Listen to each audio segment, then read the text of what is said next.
देखो भाई, अगला क्वेश्चन है अपना। N unbiased dice with face marked 1 2 3 4 5 6। अच्छा, अपने पास ये प्यारा सा डाइस है, एक अनबायस्ड है, जिसमें मार्किंग क्या किया गया है, 1 2 3 4 5 6, जो भी लूडो का अपना ओरिजिनल डाइस होता है उस पर मार्क किया गया है। इसको कितनी बार रोल किया गया? तो मैंने बोला रोल्ड 4 टाइम्स। वाह वाह वाह। तो क्या मुझे सैंपल स्पेस लिखना चाहिए? अब तुम खुद सोच रहे होगे, अगर 4 टाइम रोल करेंगे डाइस को तो समझ रहे हो कितना बड़ा सैंपल स्पेस आने वाला है। एक पे एक आया, एक पे एक आया, एक पे एक पे एक, ऐसे करके कितने सारे आएंगे? तो 6 टू दी पावर 4 आएंगे। ये कैसे पता चला? तो ये तो बताया गया था कि अगर एक बार डाइस को रोल किया गया तो 6 to the power 1 number of sample space, 2 बार रोल किया गया तो 6 to the power 2 number of sample space, तो 4 बार रोल किया गया तो 6 to the power 4 number of sample space. Okay, तो पहला लाइन कंप्लीट हुआ, हमने पढ़ लिया। वहाँ से तो मुझे एक चीज़ पता चल गया, नंबर ऑफ सैंपल स्पेस जो इसका हो गया वो हो गया 6 टू दी पावर 4। इसमें कोई भी प्रॉब्लम नहीं है। Okay, now out of 4 face, 4 face आएगा, ऑब्वियसली आएगा। 1 2 3 4 फेस वैल्यू ऑब्टेंड। अच्छा, फेस वैल्यू आया। What is the probability that the minimum face value is not less than 2? इस लाइन का मतलब क्या है? मिनिमम फेस वैल्यू जो होना चाहिए नॉट लेस देन 2, मतलब 2 से कम नहीं होना चाहिए। इट कैन बी 2 और it can be greater then 2। Okay, and the maximum face value is not greater then 5। 5 से बड़ा भी नहीं होना चाहिए। इट कैन बी 5 और it can be less than 5। मतलब एक्चुअल में आना क्या चाहिए? 2 3 4 5, ये चारों ऑब्टेंड होना चाहिए, ना ही 1 आना चाहिए, ना ही 6। इसके कितने नंबर ऑफ वेज हैं? ये बात समझ में आई कि नहीं? हमें उस चीज़ का प्रोबेबिलिटी निकालना है such that minimum value is not less than 2। Minimum value 2 से कम नहीं होना चाहिए, तो 2 या 2 से ज़्यादा चलेगा। Similarly maximum value is not greater then 5। Maximum value 5 से बड़ा नहीं होना चाहिए, 5 और लेस देन 5 चलेगा। ओके, तो अब बताओ, ये 4 ही है मेरे पास एक्चुअल में, और चारों पे ये 4 आने चाहिए, तो अब कैसे होगा? तो मैं बोलूँगा फर्स्ट को फिल करने का 4, सेकेंड को फिल करने का 4, थर्ड को फिल करने का 4, फोर्थ को फिल करने का 4। मतलब नंबर ऑफ एलिमेंट्स इन ए कितना आ जाएगा? 4 टू दी पावर 4। ये वाला चीज़ चमका या नहीं? जोर से बोलेगा सब, चमके या नहीं? चमकीला। कैसे चमकीला? मैंने बोला कि यहाँ ऐसा थोड़ी ना बोला गया है कि सब पे अलग अलग आ जाए, क्योंकि बहुत लोग ये भी सोच सकते हैं कि 4 फैक्टोरियल हो गया अपना नंबर ऑफ ए 4 हैं और चारों पे एक एक आ जाएंगे। लेकिन उन्होंने बस ये कंडीशन दिया है कि क्या प्रोबेबिलिटी है, जो 2 से कम नहीं आना चाहिए और 5 से ज़्यादा नहीं आना चाहिए।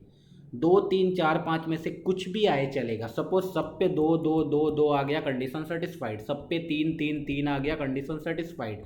3 पे 3 आया, 1 पे 4 आया, कंडीशन सेटिस्फाइड। 2 पे 5 आया, 2 पे 2 आया, कंडीशन सेटिस्फाइड। ये सब चलेगा। तो इसीलिए मैंने बोला कि हर स्पेस को फिल करने का 4 तरीका, तो 4 to the power 4 number of ways. Okay, तो प्रोबेबिलिटी तो आ गया। फिर तो प्रोबेबिलिटी कितना आ गया? 4 to the power 4 divided by 6 to the power 4 which is equal to 6। 4/6 to the power 4 which is equal to 2/3 to the power 4। Okay, ये तो पहला क्वेश्चन था। Question number 2। क्वेश्चन नंबर 2 में क्या बोला गया? ये तो सिंपल सा क्वेश्चन आ गया। बोला गया card is drawn at random from A pack of 52 cards. याद करो टोटल कार्ड्स कितने होते थे? 52। 52 कार्ड्स तो होते थे, ये सबको याद है। इसमें क्या क्या होते थे? 13 13 13 13। क्या क्या? तो मैं बोलूँगा spades, club, diamond, hearts. Okay, अभी बोला गया और सब में 13 13 13 होते थे। ये दोनों ब्लैक होता था और ये दोनों red. Okay, what is the probability that the drawn card is neither A club nor a king? ना ही क्लब होना चाहिए, ना ही किंग। ओके, तो मेरे पास कितने ऑप्शंस बचते हैं निकालने के लिए? तो मैंने बोला क्लब नहीं होना चाहिए, तो नंबर ऑफ क्लब कितना है मेरे पास?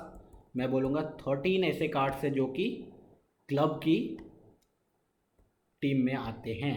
ओके, ये 13 तो होने ही नहीं चाहिए, किंग भी नहीं होना चाहिए, किंग भी नहीं होना चाहिए। एक किंग तो ऑलरेडी क्लब में आ चुका होगा, बाकी का 3 किंग, एक इधर होगा, एक इधर होगा, एक इधर। तो नंबर ऑफ किंग एक्चुअल में होते हैं 4, लेकिन it include 1 king which is already in club. ठीक है, इसमें ऑलरेडी एक किंग ऐसा है जो क्लब में है, तो एक्चुअल में हमें कितने किंग और हटाने होंगे? 3 किंग। तो एक्चुअल में number of cards which should not come, which should not come क्या होने चाहिए? 13 प्लस 3 डेट इज 16 कार्ड्स नहीं आने चाहिए। तो मेरे पास कितने कार्ड्स बचे जो आ सकते हैं? तो मैं बोलूँगा 52 माइनस 16। ओके, तो फेवरेबल कितने हैं? 52 माइनस 16, और टोटल केसेस कितने हैं? 52। तो प्रोबेबिलिटी क्या हो जाना चाहिए? Probability of the event will be 52 minus 16 divided by 52। ये अपना final answer, simple. Next question बोला गया, 2 natural numbers are randomly selected from a set of 20 natural numbers. अच्छा, फर्स्ट 20 नेचुरल नंबर क्या है? 1 2 3 4 5 6 7 8 9 10 11 12 13 14 15 16 17 18 19 20। अच्छा, ये 20 नेचुरल नंबर्स हैं। इनमें से हमें कितने कार्ड्स निकालने हैं या कितने नंबर्स सेलेक्ट करने हैं? 2। तो नंबर ऑफ सैम्पल स्पेस तो पहले ही लिख दूंगा। क्या? तो 20 नंबर में से कोई भी 2 नंबर सेलेक्ट करने का तरीका कितना होता है? 20C2। अब पूछा गया है find the probability that their sum is odd. अब बताओ, 2 नंबर सेलेक्ट करना है, x और y, और उन दोनों का सम कैसा होना चाहिए? Odd. Odd can be written as 2n + 1 type होना चाहिए। ओके, तो अब ऑड सम कैसे हो सकता है? तो वी कैन से, अगर दोनों ऑड हो गया तो क्या ऑड सम होगा? बोलेंगे नहीं, बिल्कुल नहीं। जैसे 3 + 7 ले लिया तो ये तो इवन आ जाएगा। ओके, तो ऑड प्लस ऑड नहीं ले सकते हैं। क्या एक ऑड रखा एक इवन रखा काम चलेगा? बोलेंगे हाँ, एग्जैक्टली काम चल जाएगा अपना। एक ऑड एक इवन आ गया तो सम ऑड आ जाएगा। अच्छा, एक दोनों इवन रखा तो क्या काम चलेगा? बोलेंगे नहीं, इससे भी काम नहीं चलेगा, 2 इवन का सम इवन होता है। तो मेरे पास एक ही पॉसिबिलिटी है, उनमें से एक नंबर कैसा होना चाहिए? ऑड, और एक नंबर इवन। ओके, तो मेरे पास टोटल नंबर ऑड नंबर्स कितने हैं? 1 से 20 तक जाओगे तो टोटल ऑड कितने आएंगे? 10। अच्छा, कितने इवन है? तो मैं बोलूँगा 1 से 20 तक जाओगे तो 10 इवन होंगे, आधा इवन आधा ऑड। तो मुझे क्या करना पड़ेगा नंबर ऑफ ए निकालने के लिए? मैं बोलूँगा इस 10 में से कोई एक उठा लो, अगले 10 में से कोई एक उठा लो, अपने आप क्या हो जाएगा?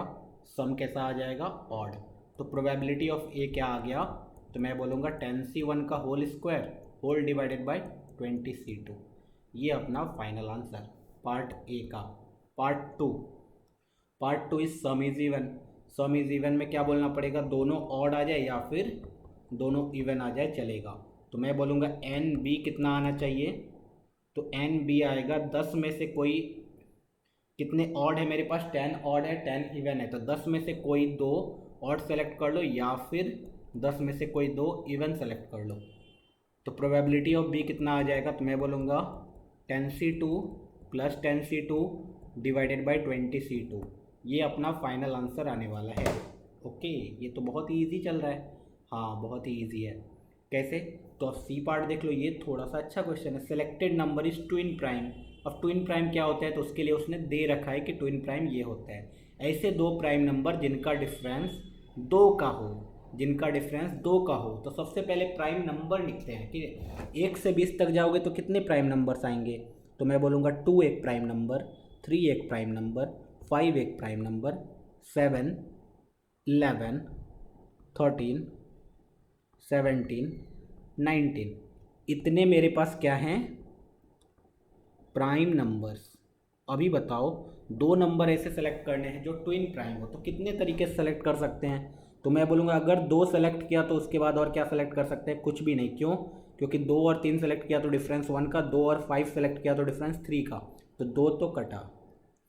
3 सेलेक्ट किया तो क्या क्या सेलेक्ट कर सकते हैं? 5। तो 3, 5 कैन बी सेलेक्टेड, एक तरीका। उसके बाद और कुछ नहीं। 5,7 को भी सेलेक्ट किया जा सकता है, दूसरा तरीका। क्या 7,11 सेलेक्ट किया जा सकता है? नहीं। 11,13 सेलेक्ट किया जा सकता है, तीसरा तरीका। ओके, 13 17 नहीं, 17,19 सेलेक्ट किया जा सकता है, चौथा तरीका। टोटल मेरे पास कितने वेज हैं ट्विन प्राइम नंबर सेलेक्ट करने के? तो 4 डिफरेंट वेज हैं। तो प्रोबेबिलिटी कितना हो जाएगा? प्रोबेबिलिटी ऑफ सी, तो मैं बोलूँगा 4 total favourable divided by 20C2। ये हमारा आंसर आ गया। ओके, नेक्स्ट क्वेश्चन भाई। नेक्स्ट क्वेश्चन उसी से रिलेटेड है, थोड़ा सा अलग है, थोड़ा सा अलग है।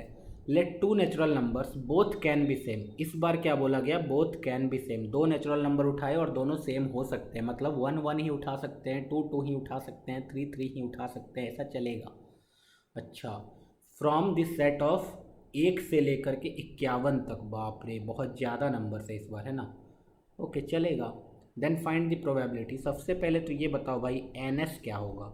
तो मैं बोलूँगा जब पहला नंबर उठाऊँगा तो पहला नंबर उठाने का मेरे पास कितने तरीका? तो 51 में से कोई भी एक उठा लूँगा। दूसरी बार जब उठाने जाऊँगा तो क्या मेरे पास टोटल 50 वेज होंगे या 51? ये सोचना जरूरी है। तो यहाँ बोला गया है both numbers can be same, तो फिर से मेरे पास कितने नंबर्स हैं? 51, उनमें से कोई एक उठा लूँगा। तो एक्चुअल में मेरे पास नंबर ऑफ सैम्पल स्पेस जो आ गया वो आ गया 51 का whole square. Okay okay okay, बहुत इजी। ये तो निकालना बहुत इजी है, एग्ज़ाम में इतना तो निकाल ही दो कम से कम। उसके आगे आंसर आए ना आए वो तो भगवान भरोसे। Okay, sum of the number is even, मतलब दो नंबर सेलेक्ट करो और उसका सम इवन होना चाहिए। कब होगा? अभी तुरंत पढ़ा, इवन प्लस इवन और ऑड प्लस ऑड आ जाए। अभी बताओ, एक इवन नंबर मेरे पास 1 से 51 तक जाओगे तो कितने इवन है और कितने ऑड है? तो 1 से 50 तक जाते हो तो टोटल 25 25 होता है, और एक 51 चले गए तो ये कौन बढ़ गया? ऑड। तो नंबर ऑफ इवन नंबर्स कितने होंगे? तो मैं बोलूँगा ये तो 25 ही होंगे, लेकिन ऑड नंबर्स कितने हो जाएंगे? 26। ओके, तो टोटल इवन नंबर है 25, टोटल ऑड नंबर है 26। अब बताओ, दो इवन नंबर सेलेक्ट करना है तो मैं बोलूँगा Na जो होने वाला है इस बार, Na वो होगा दो इवन। पहली बार भी इवन सेलेक्ट किया, दूसरी बार भी इवन, या फिर दो ऑड, या फिर लगा इसलिए प्लस दो ऑड, मतलब 26 इंटू 26। तो हमारा प्रोबेबिलिटी कितना आ गया? तो मैं बोलूँगा बहुत easy, 25 square plus 26 square whole divided by 51 का whole square. This will be the probability. Wow. चलो second, the product of the number is divisible by 2। Divisibility पे पूछ रहे हो? हाँ, डिविजिबल बाय 2। दो नंबर है x और y, उनका प्रोडक्ट 2 के टाइप होना चाहिए। 2 के टाइप का मतलब डिविजिबल बाय 2 होना चाहिए। अब ये तभी हो सकता है जब उनमें से कम एक नंबर कैसा हो? कम से कम एक नंबर इवन हो। दोनों ऑड आ जाएंगे तो क्या उनका प्रोडक्ट डिविजिबल बाय 2 होगा? बोलेंगे बिल्कुल नहीं, दो ऑड नंबर्स के प्रोडक्ट थोड़ी ना डिविजिबल बाय 2 होंगे। तो दो में से कम या तो एक इवन एक ऑड हो, या फिर पहला ऑड दूसरा इवन हो, या फिर दोनों के दोनों इवन हो जाए, ये भी चलेगा।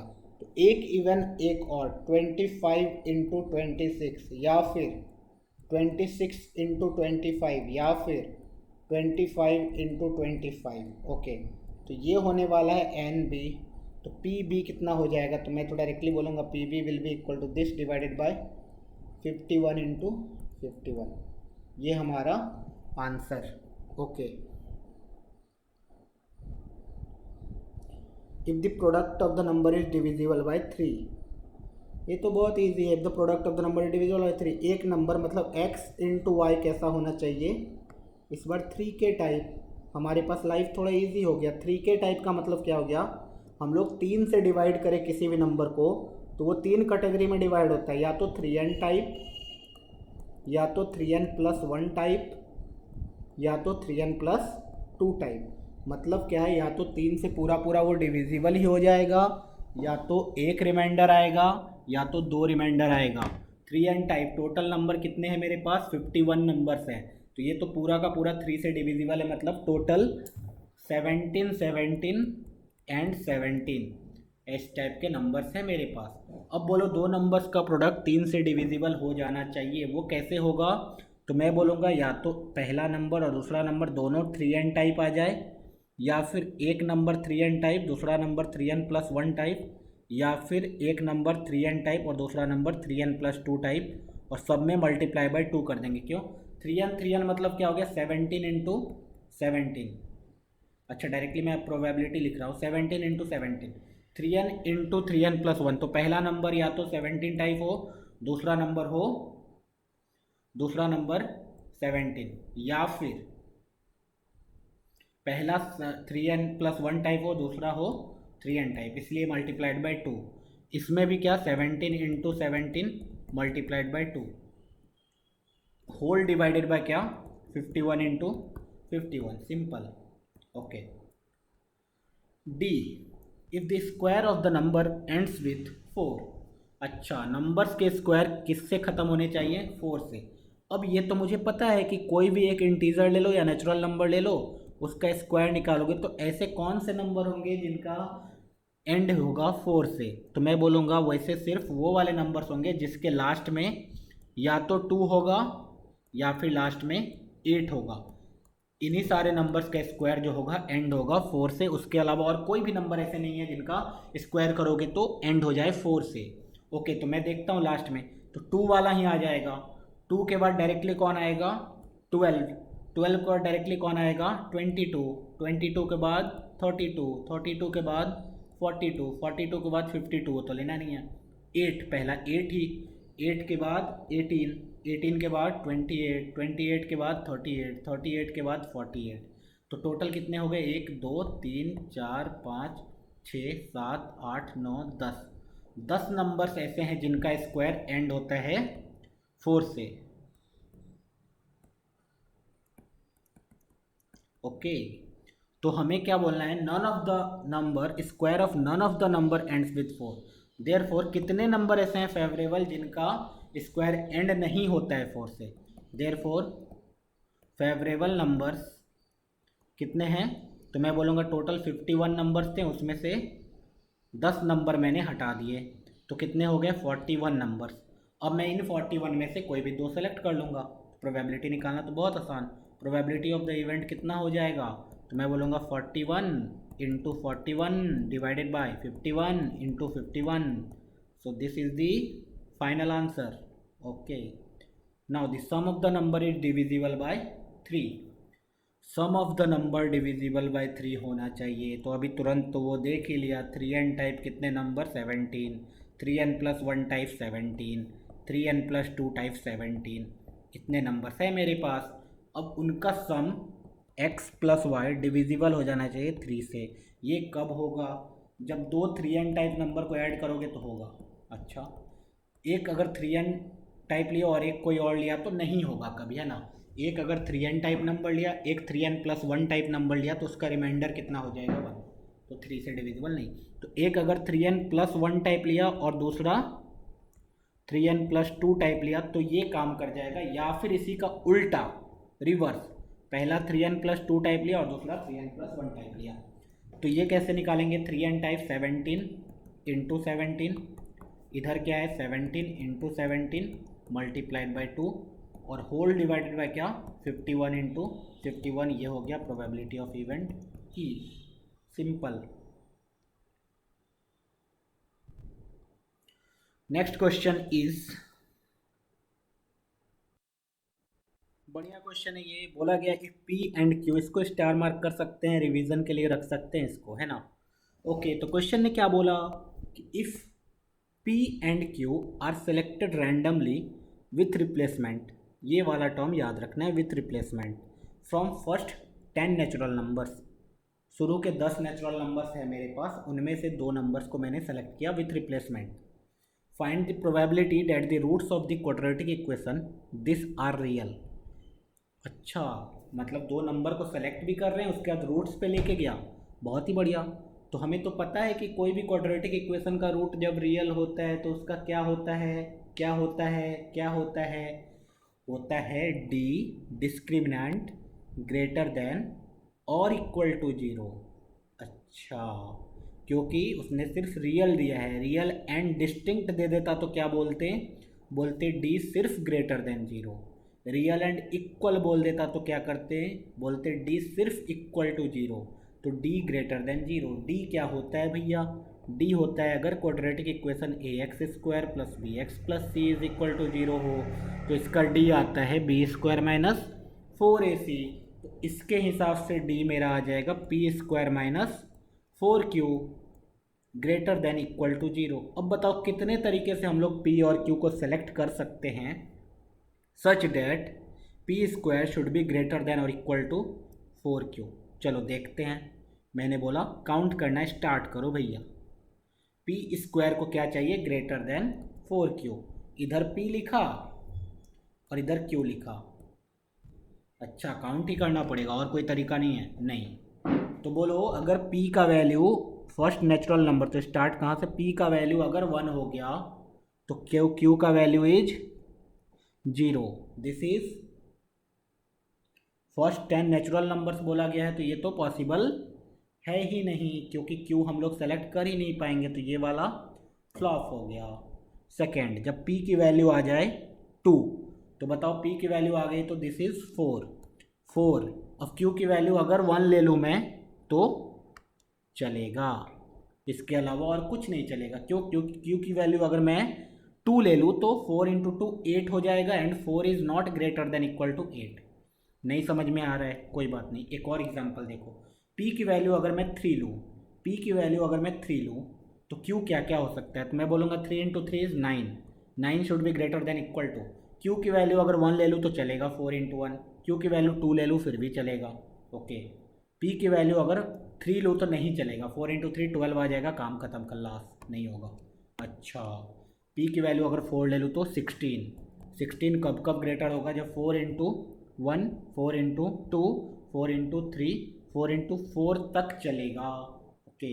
p की वैल्यू अगर 5 ले लूँ तो 5 into 5 25 is greater than equal to 4 into 1 चलेगा, 4 इंटू 2 चलेगा, 4 इंटू 3 चलेगा, 4 इंटू 4 चलेगा, 4 इंटू 5 भी चलेगा, 4 इंटू 6 भी चलेगा, 4 इंटू 7 नहीं चलेगा, ओके। अगर मैं p की वैल्यू 6 ले लूँ तो 36 is greater than equal to 4 into 1, 2, 3, 4, 5, 6, 7 तक चलेगा, 8 भी चलेगा, 9 भी चलेगा। 9 इंटू 4 इज़ 36, ओके। 7 ले लूँ तो